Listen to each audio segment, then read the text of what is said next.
சற்று விழிப்புணர்வோடு இருக்க வேண்டிய நேரமாக இருக்கிறது. மீனராசியை சேர்ந்தவங்கலாம் பார்த்தீங்கன்னா, தன்னுடைய வண்டி வாகனங்கள்ல போகும்போதோ, அல்லது ஏதாவது ஒரு போக்குவரத்து சம்மந்தப்பட்ட விஷயங்கள முன்னெடுக்கும் பொழுதோ, பயணங்களை திட்டமிடும் பொழுதும், பாதுகாப்பு அப்படிங்கிறது மிக முக்கியமா முன்னெடுக்கணும்.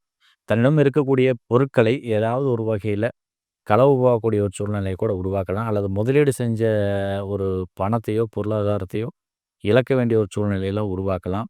மற்றவர்கள நம்பி செய்யக்கூடிய காரியங்கள்னால வரக்கூடிய பாதிப்பை அதிக அளவுல சந்திக்க வேண்டிய ஒரு சூழ்நிலையை கூட இந்த காலகட்டத்தில உருவாக்கலாம். எனவே நீங்கள் சற்று விழிப்புணர்வோட தான் இருக்கோணும்.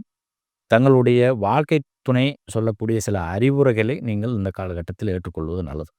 மீனராசியை பொறுத்தளவுக்கு தன்னுடைய வாழ்க்கை துணை என்ன சொல்றாங்களோ, அத கேட்டு நடக்கும்பொழுது, அவருடைய வாழ்க்கையில மிகப்பெரிய மாற்றங்கள் நிச்சயமாக உருவாகும்.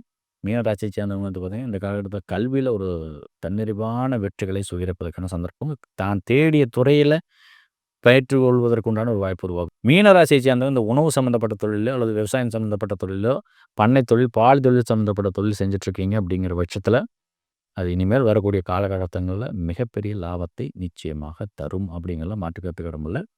பல தொழில் புரிஞ்சு கொண்டிருக்கக்கூடிய மீனராசியை சேர்ந்தவர்களுக்கு இந்த சனி பெயர்ச்சி என்பது எதிர்பாராத சுபயோக பலன்களை பொருளாதார ரீதியான வளர்ச்சியோட கொடுக்குது அப்படிங்கிற மாற்றுக்கிறதுக்கு இடம் கிடையாது.